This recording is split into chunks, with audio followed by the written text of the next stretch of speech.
orasyon upang mawala ang kabag sa tiyan. Sa ngalan ng Diyos na nagbibigay buhay at kaginhawaan, pawiin mo, Panginoon, ang hangin na nasa aking tiyan.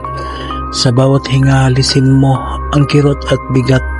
Sa bawat paghinga, ibalik mo ang gaan at sigla.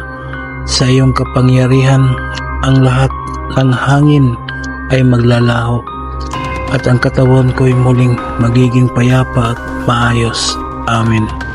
Bigkasin lamang mga orasyon na sumusunod ng 3 beses at iihip sa isang basong tubig at inumin. Hindi kaya iihip mo sa iyong dibdib. Sa Torah Reputinit Operarotas Remus Petre Espiritu.